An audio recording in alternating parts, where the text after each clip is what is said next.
भाई टॉपिक है polarisation of ions के बारे में पढ़ाएंगे आपको। पोलराइजेशन ऑफ आयन क्या होता है, ये अंतिम टॉपिक है हम जो पढ़ाएंगे बॉन्डिंग में आपके लिए। बहुत सारी बातें आपको डिस्कस कर चुके हैं, आपको मैंने बता दिया बीबीटी क्या है, एमओटी क्या है, हाइब्रिडेशन क्या है, वेस्पर थ्योरी क्या है, कोवेलेंट बॉन्ड क्या होता है, आयनिक बॉन्ड क्या होता है, लिमिटेशन सब पढ़ा दिए आपके लिए और लुईस सैंडविच के स्ट्रक्चर आपको बता दिए हैं। पोलराइजेशन ऑफ आयन के बारे में आपको डिस्कस करेंगे। हिंदी में कहते हैं हम लोग इसे आयनों का ध्रुवण, आयनों का ध्रुवण हम लोग इसे हिंदी में बोलते हैं। तो भाई देखो आयनों का ध्रुवण क्या होता है आपको बताना ये है। सबसे पहले आपको सर को बताना है कि हम लोग इसे स्टडी क्यों करा रहे हैं, हमारा इसे पढ़ाने का आपके लिए उद्देश्य क्या है। देखिए पोलराइजेशन को पढ़ाने का उद्देश्य ये है, कभी कभी क्या होता है हमारे जो आयनिक कंपाउंड्स होते हैं ना, कौन कौन से आयनिक कंपाउंड्स, जैसे NaCl हम लोगों ने पढ़ा, KCl हम लोगों ने पढ़ा, MgCl2 को हम लोगों ने स्टडी किया है। तो जो आयनिक कंपाउंड हम लोगों ने स्टडी किए हैं उन आयनिक कंपाउंड्स में क्या होता है, उन आयनिक कंपाउंड्स के अंदर कभी कभी कोवेलेंट कैरेक्टर आ जाती है। और जब किसी आयनिक कंपाउंड में कोवेलेंट कैरेक्टर आ जाती है, सहसंयोजी गुण आ जाता है ना, तो किसी भी आयनिक कंपाउंड में सहसंयोजी गुण कब आता है, किसी भी आयनिक कंपाउंड में सहसंयोजी गुण कब आता है, कोवेलेंट प्रॉपर्टी कब आती है, इसे स्पष्ट करने के लिए मैं आपको पढ़ा रहा हूं। ये भी बड़ा इंटरेस्टेड मैटर है, इसके अंदर एक पढ़ाऊंगा जब मैं आपको। जैसे क्या है वही पढ़ा था, जैसे LiCl है, लिथियम क्लोराइड, Li पॉजिटिव से बना हुआ है, Cl नेगेटिव से बना हुआ है, और जो आयनों से बने होते हैं उन्हें हम लोग कहते हैं भाई आयनिक कंपाउंड।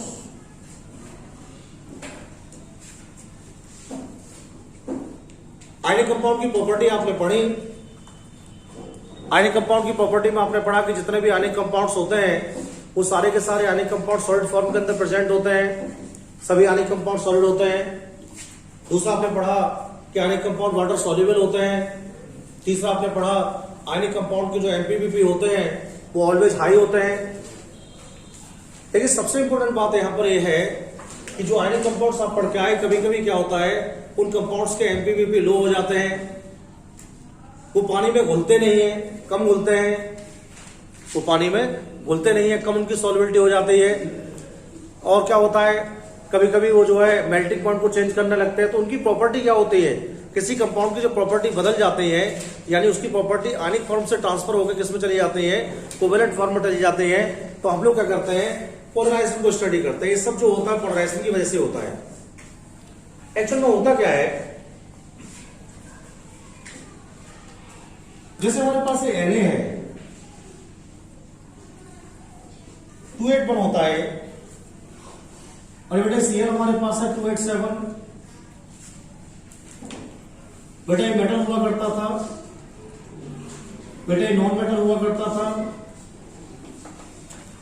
Cl की मुलाकात सोडियम से हुई थी और Cl ने सोडियम को रिक्वेस्ट किया था कि आपके पास जो एक्स्ट्रा इलेक्ट्रॉन है आउटर सेल में उसे आप मेरे को ट्रांसफर कर दीजिएगा।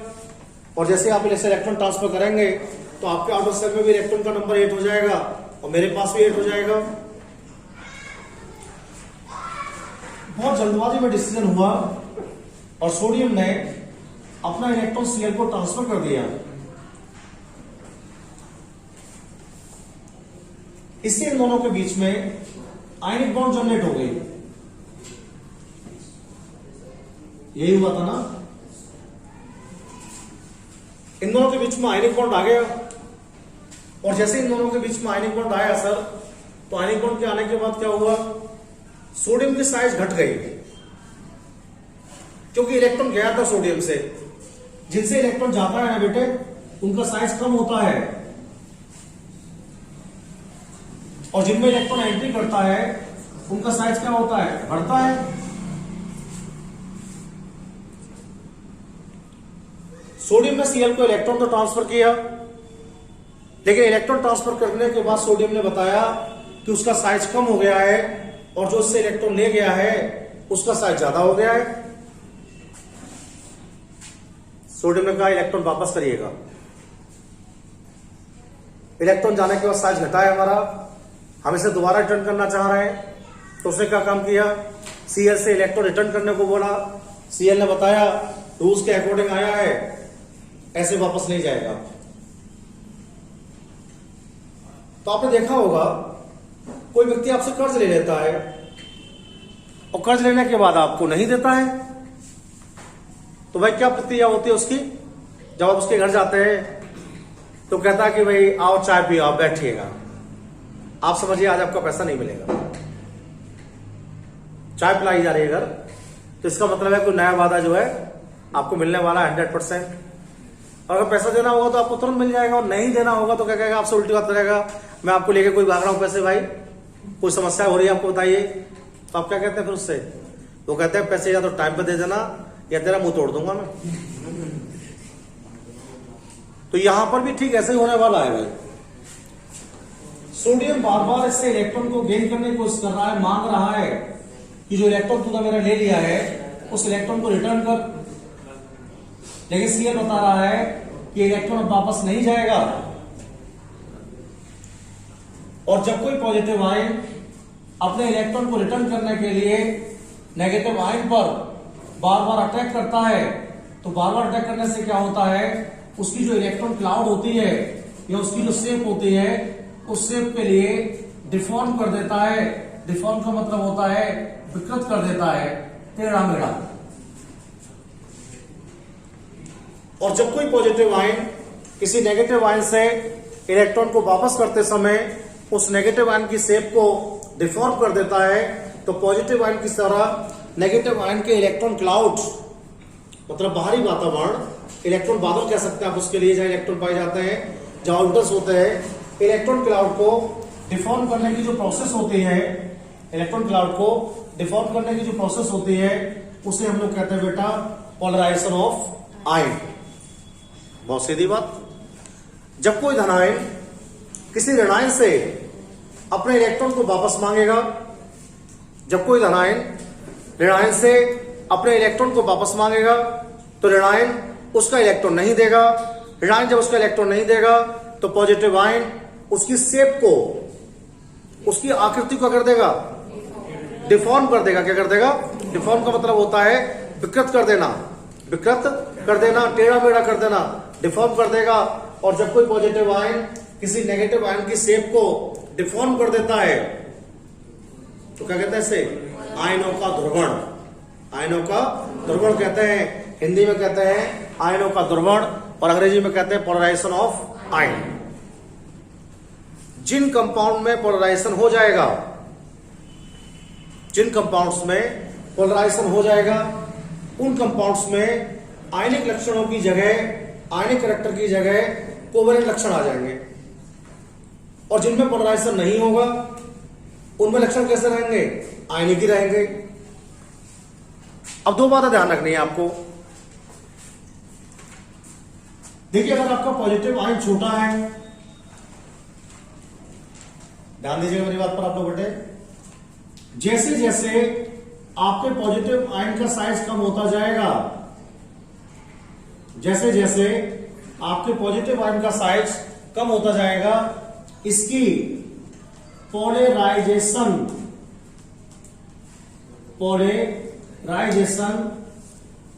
पावर उतनी ही हाई हो जाएगी। इसका मीन्स क्या हो गया? इसका मीन्स ये हो गया, अगर आपके पास पॉजिटिव आयन छोटा है, अगर आपके पास पॉजिटिव आयन छोटा है तो ध्रुवण आसानी से हो जाएगा। जितना छोटा होगा वो उतना ही ज्यादा ध्रुवण करेगा, अर्थात उसकी जो पोलराइजेशन पावर है वो क्या होगी? उतनी ही ज्यादा होगी, उतनी ही ज्यादा होगी। दूसरी बात यह है कि नेगेटिव आयन जितना बड़ा होगा, नेगेटिव आयन जितना बड़ा होगा, नेगेटिव आयन जितना बड़ा होगा वो उतनी ही आसानी से ध्रुवित हो जाएगा, ध्रुवित हो जाएगा। और इसे हम लोग कहते हैं पोलराइजेबिलिटी। पोलराइजेबिलिटी हम लोग कहते हैं ध्रुवीयता। तो दो शब्द है इसके अंदर, एक तो शब्द है ध्रुवण क्षमता, एक तो शब्द है ध्रुवण क्षमता और एक शब्द है ध्रुवीयता। क्या है? ध्रुवीयता। तो ध्रुवण क्षमता और द्रव्यता में क्या अंतर होता है? ध्रुवण क्षमता जो शब्द है वो धनायन से जुड़ा हुआ है और द्रव्यता जो शब्द है वो किससे जुड़ा हुआ है? ऋणायन से जुड़ा हुआ है। अगर आपका पॉजिटिव आयन छोटा है तो ध्रुवण ज्यादा करेगा, अगर आपका पॉजिटिव आयन छोटा है तो ध्रुवण ज्यादा करेगा, और अगर आपका नेगेटिव आयन बड़ा है तो ध्रुवीयता क्या होगी उसकी? ज्यादा होगी, अर्थात ध्रुवण हो जाएगा उसमें। पॉजिटिव आयन के द्वारा ध्रुवण करना कहलाता है पोलराइजेशन पावर, और नेगेटिव आयन का अपने आप ध्रुवित हो जाना, अपने आप ध्रुवित हो जाना कहलाता है ध्रुवीयता। कब ज्यादा होंगे ध्रुवण? कब ज्यादा होगा? ध्रुवण ज्यादा होने को दो चीजों के साथ कंडीशन होना जरूरी है। एक तो पोलराइजेशन पावर ज्यादा होनी चाहिए, यानी आपका जो पॉजिटिव आयन है वो स्मॉल साइज का होना चाहिए। एक पोलराइजेबिलिटी ज्यादा होनी चाहिए। आपका जो नेगेटिव आयन है वो कैसा होना चाहिए? बड़ा होना चाहिए। नेगेटिव आयन बड़ा होगा तो नाभिक क्या करेगा? नाभिक इलेक्ट्रॉन को ज्यादा आकर्षित नहीं करेगा ना। तो सर आपको पूछा कि ध्रुवण क्या होता है, भाई पोलराइजेशन क्या होता है, पोलराइजेशन पावर क्या होती है और पोलराइजेबिलिटी क्या होती है। तो सबसे पहले क्या बताना है आपके लिए? सबसे पहले आपको बताना है पोलराइजेशन पावर के बारे में।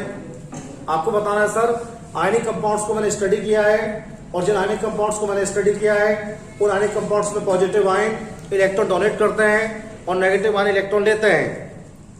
जब कोई पॉजिटिव आयन इलेक्ट्रॉन को ट्रांसफर करता है तो वो कैसा हो जाता है? स्मॉल साइज का हो जाता है, और जो नेगेटिव आयन इलेक्ट्रॉन गेन करता है वो लार्ज साइज का हो जाता है। पॉजिटिव आयन नेगेटिव आयन से अपने इलेक्ट्रॉन को वापस करने का प्रयास करता है। जब कोई पॉजिटिव आयन नेगेटिव आयन से अपने इलेक्ट्रॉन को वापस करने का प्रयास करता है तो ऐसी कंडीशन में क्या करता है? उसकी जो शेप होती है या उसका जो इलेक्ट्रॉन क्लाउड होता है या उसकी जो ऑर्बिटल्स होती हैं या जो सेल होती है उन्हें डिफॉर्म करने की कोशिश करता है। और जब कोई पॉजिटिव आयन नेगेटिव आयन की शेप को डिफॉर्म कर देता है तो क्या बोलते हैं हम लोग? पोलराइजेशन। पोलराइजेशन। दूसरी बात आपको बतानी है, अगर आपका पॉजिटिव आयन छोटा है, जितना ज्यादा छोटा आपका पॉजिटिव आयन होगा आपकी पोलराइजेशन पावर उतनी ही सर ज्यादा होगी, और आपका पॉजिटिव आयन जितना बड़ा होगा नेगेटिव आयन आपकी पोलराइजेबिलिटी उतनी क्या होगी? कि शब्द है हिंदी में ध्रुवीयता। ध्रुवीयता ये शब्द क्या है? ध्रुवण। हिंदी में क्या है? ध्रुवण क्षमता। तो पोलराइजेशन के लिए क्या होना जरूरी है? पोलराइजेशन की दो बातें होना बहुत जरूरी है सर। एक तो ध्रुवण क्षमता ज्यादा होनी चाहिए और द्रव्यता भी ज्यादा होनी चाहिए। ध्रुवण क्षमता ज्यादा होगी और द्रव्यता ज्यादा होगी तो पोलराइजेशन आसानी से हो जाएगा, और पोलराइजेशन अगर हो गया ना तो कोई भी कंपाउंड्स कैसा हो जाएगा? फिर कोवेलेंट हो जाएगा। कैसा हो जाएगा? आयनिक की जगह कोवेलेंट बिहेव उसके अंदर क्रिएट हो जाएगा। अब देखिए एक रूल मैं आपको पढ़ाता हूं, इसमें तो बात कंफर्म होगी बेटे? तो बताओ मैं ध्रुवण क्या होता है? तुम बताओ। और सर आपसे पूछे ध्रुवण क्या होता है? बढ़िया आप बताओ।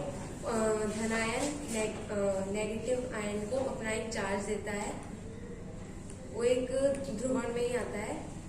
पोलराइजेशन क्या होता है? अगर सर पूछे आपसे पोलराइजेशन क्या है तो शॉर्ट में हम लोग क्या डिफाइन करने वाले हैं, आप भी बताइए। धनायन जब ऋणायन को अपना एक चार्ज देता है तो धनायन का जो शेप होता है वो स्मॉल हो जाता है और ऋणायन का शेप लार्ज हो जाता है, और धनायन ऋणायन की शेप को डिफॉर्म कर देता है, जिसे पोलराइजेशन कहते हैं। उसे अच्छा, पोलराइजेशन के लिए हम लोग आसान कंडीशन क्या कह सकते हैं? सर से कहा पोलराइजेशन ज्यादा करना है, पोलराइजेशन ज्यादा करने को क्या होना चाहिए हमारे पास?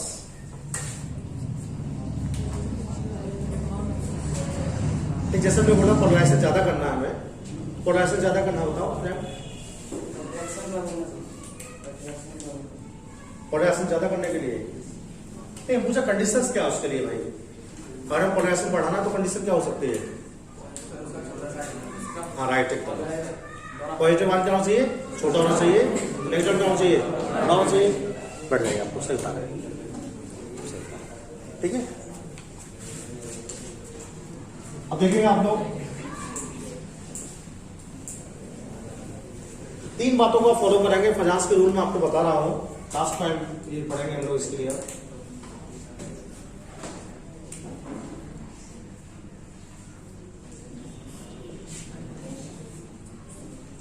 फजांस रूल हम लोग इन्हें कहते हैं। फजांस के नियम क्या है, देखो 3 बातें फजांस ने कही है भाई पोलराइजेशन को स्पष्ट करने के लिए। पहला पॉइंट उसने क्या दिया है अपने स्टेटमेंट में,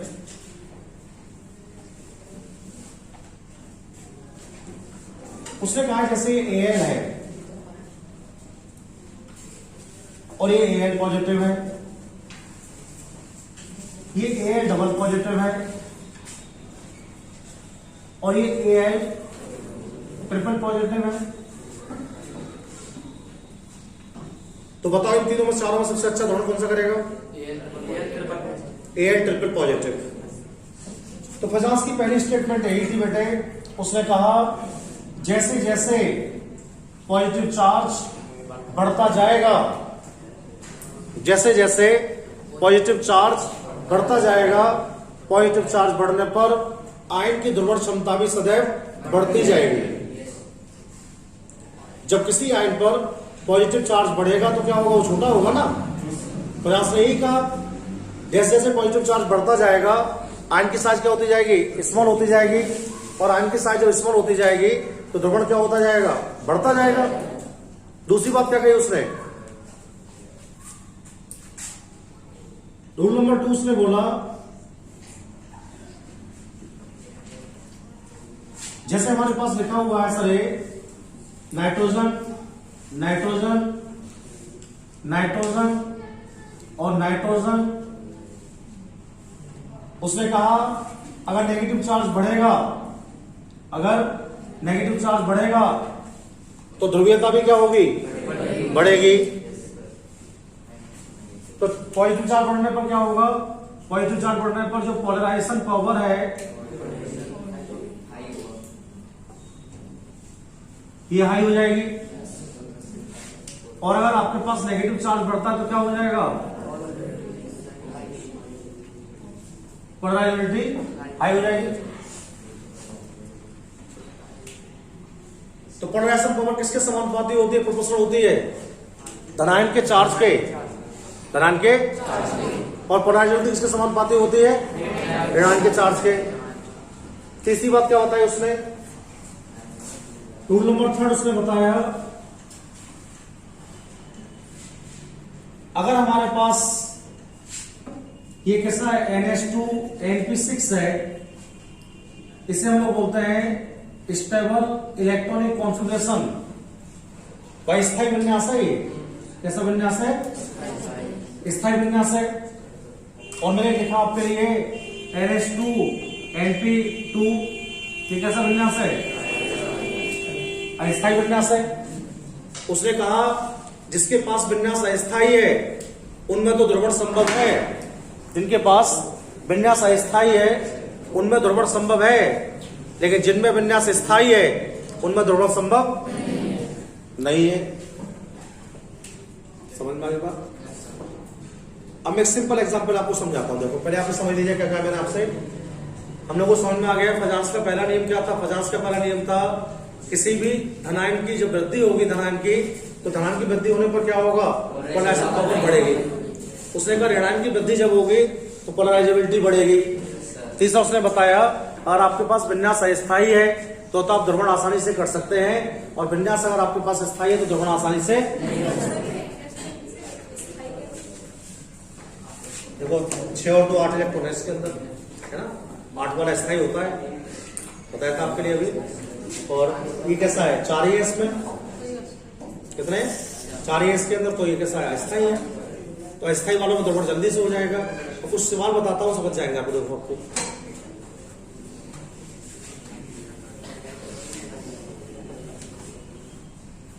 अगर सर आपसे पूछते कि एक तो आपके पास LiCl है और एक NaCl है, LiCl भी आयोडिक कंपाउंड्स है और NaCl भी आयनिक कंपाउंड्स है।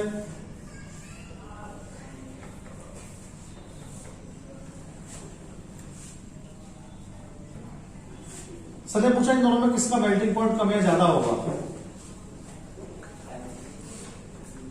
गलनांक किसका कम ज्यादा होगा?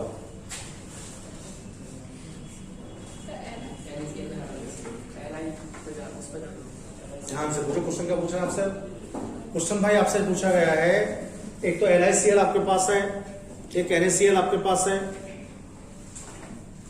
तो आपसे सिर्फ ये पूछ रहे हैं कि इन दोनों में किसकी MPVP ज्यादा होगी।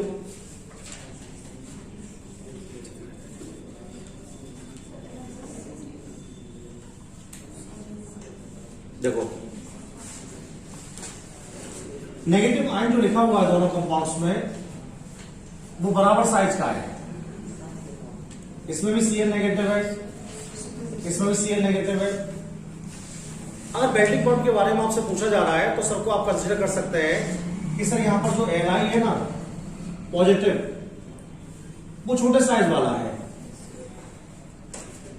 और जो Na आपके पास लिखा हुआ है, जानते हैं आप लोग इसके लिए भाई, इसका साइज क्या है? बड़ा है। Li छोटा क्यों है? Li के पास केवल 2 ही इलेक्ट्रॉन होंगे पॉजिटिव में, और Na में कितने होंगे पॉजिटिव में? 2,8।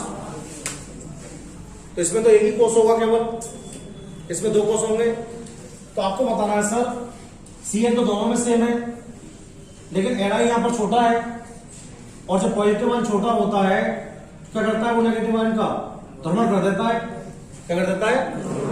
तो आपको बताना है सर जो LiCl मेरे पास है उस LiCl में ध्रुवण की पॉसिबिलिटी है, ध्रुवण की संभावना है, और ध्रुवण की संभावना है तो आयनिक से कैसा हो जाएगा? फिर आयनिक से हो जाएगा कोवेलेंट। कैसा हो जाएगा? कोवेलेंट। और कोवेलेंट अगर हो गया ना, कोवेलेंट कंपाउंड की MPV कम आती है और BPV क्या आती है? कम आती है। लेकिन आपको बताना है सर Na का साइज बड़ा है तो यहां पर ध्रुवण पॉसिबिलिटी क्या है? कम है। और ध्रुवण पॉसिबिलिटी क्या होगी? कम होगी, तो आयनिक फैक्टर क्या होगा? ज्यादा होगा। आयनिक फैक्टर ज्यादा होगा तो MPVP क्या होंगे? ज्यादा होंगे इसके अंदर। तो आपको बताना है सर LiCl का जो मेल्टिंग पॉइंट है वो कम आएगा कंपेयर टू NaCl। सर ने पूछा क्यों कम आएगा, तो आप बताएंगे सर इसमें पोलराइजेशन हो रहा है, पोलराइजेशन, और जिनमें पोलराइजेशन होगा उनमें सब चीज घटेंगे। समझिए? पूछा आप सब? अभी बताओ, ये लिखा हुआ है HgO और लिखा हुआ है HgS। कौन बताएगा इस क्वेश्चन का आंसर? इन दोनों में से कौन सा पानी में घुल जाएगा? HgO में और HgS में किसकी विलेयता पानी में ज्यादा होगी? आयनिक कंपाउंड पानी में आसानी से घुल जाते हैं, कोवेलेंट कंपाउंड पानी में आसानी से नहीं घुलते हैं। दिमाग लगता है ना आपको? बहुत अच्छा क्वेश्चन है।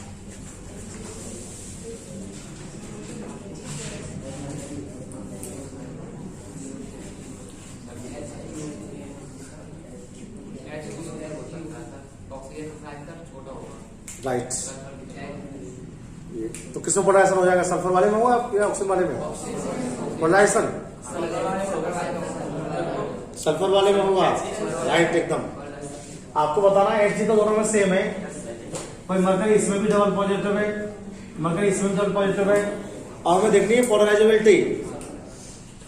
क्या देखनी है? पोलराइजेबिलिटी देखनी है। जिसका साइज बड़ा होगा अब उसमें ध्रुवण होगा। अब कौन सा बड़ा है इनमें? इनमें ऑक्सीजन तो छोटे साइज वाला है और सल्फर कैसा है? बड़े साइज वाला है। तो HgS में ध्रुवण हो जाएगा, और जो HgS में ध्रुवण हो जाएगा तो ये पानी में कम घुलेगा। क्या होगा? कम विलेय होगा, क्योंकि सहसंयोज हो जाएगा फिर। और ये पानी में क्या घुलेगा? अधिक घुलेगा, क्योंकि कैसा होगा? ये आयनिक होगा। बात समझ में आ गया आपको? ये कोई प्रॉब्लम तो बताइए। तो इसमें ऐसे क्वेश्चन पूछे जाएंगे आपसे, और क्वेश्चन का आंसर पेपर में भी लिखा होगा, आंसर भी लिखाएगा साथ में। सर पूछेंगे HgO जल में अविलेय है, जल में विलेय है, HgO जल में विलेय है, लेकिन HgS जल में अविलेय है। क्यों? जल में विलेय तो आयनिक है, पोलराइजेशन नहीं हो रहा है, और जल में अविलेय तो क्या है? कोवेलेंट है, पोलराइजेशन हो रहा है।